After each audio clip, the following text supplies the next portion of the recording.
Battlefield 4. This is of course the review of Battlefield 4. Swedish-based DICE is back with yet another game in their award-winning franchise. And is it awesome? Is it not as awesome? The review will tell you right here.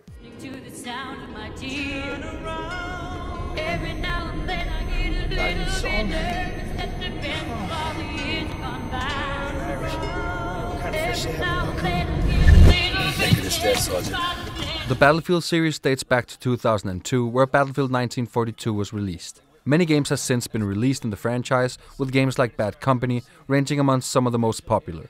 Now Swedish-based DICE and EA has released the 12th game in the series, Battlefield 4.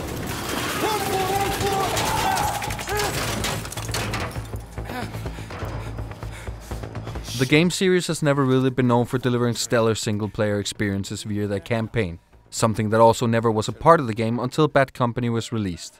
And if you're hoping for an immersive and substantially better campaign in Battlefield 4, well then you'll be disappointed. You play as Sergeant Daniel Wrecker and must, alongside your comrades Dunn, Pack and Irish, avoid a war between the US and Swaziland, Russia. China is also on the verge of war, and the main antagonist, Admiral Chang, attempts to overthrow the Chinese government to help Russia in their attack on the US. And this is where the main issue with the story starts to occur. The story never really engages you, but mostly tries to entertain you with military cliché on cliché, which, with the obvious plot twist, gives you a mediocre campaign experience. They've tried to make the game more open, as in a multiplayer environment, by giving you big areas to make it less linear, but it still ends up being a half-assed and linear experience, leaving you with a wish for so much more. It's great that you can swap weapons and weapon stashes on the levels, but you can't customize your loadout. Giving orders to squad mates in battle is also a cool feature, but is undermined by the fact that you'll get better rewards, point-wise, by killing the enemies yourself. Which also highlights the classic one-man army issue with mostly all military shooter games. Getting compliments on all kills from other characters in the game gets monotonous really fast as well. The amount of bugs does not improve the experience either, with enemies crawling inside of objects, scripted sequences that doesn't work, and levels that doesn't load correctly. But where the campaign somewhat drags the game down, the general graphics and visual appearance pulls it right back up. It's without any doubt the most beautiful and visually stunning shooter to date.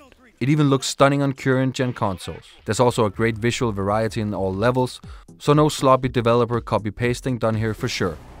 You'll be taken from gritty slums, multi-million-dollar skyscrapers, and even to mountain tops, with everything looking beautiful in its own way.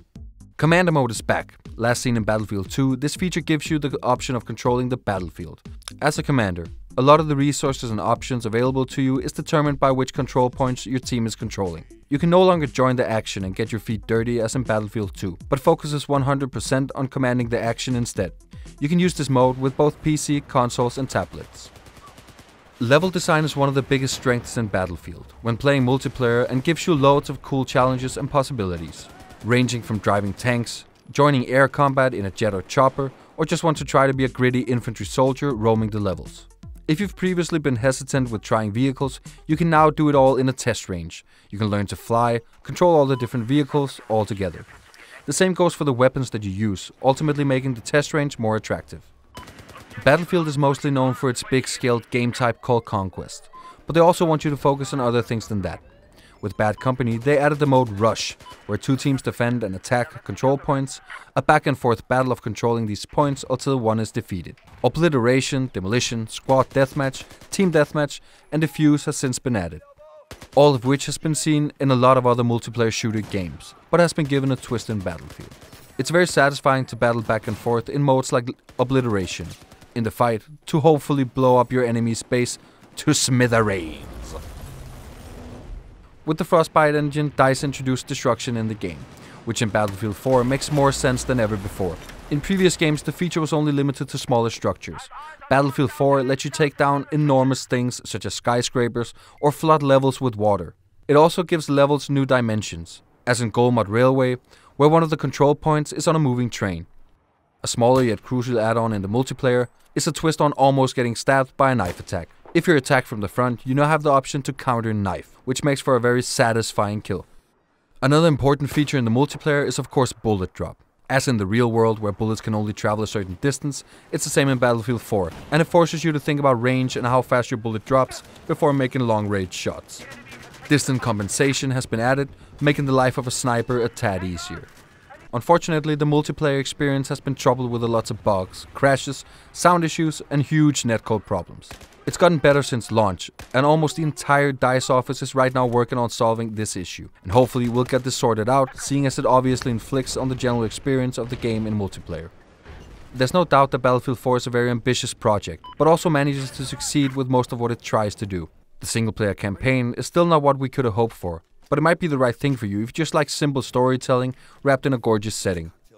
Multiplayer is, as always, where the fun is to be had in this game. We really like the revival of Commander mode, and despite launch issues and bugs, this is a great addition to the game. Ultimately, we rather want to see a developer take risks and be ambitious about their product. When that fails, it's not as big an issue to the gamer as when a low ambition game fails. I, for one, support the risks and ambition, and will look forward to see what the franchise will have in store for us next.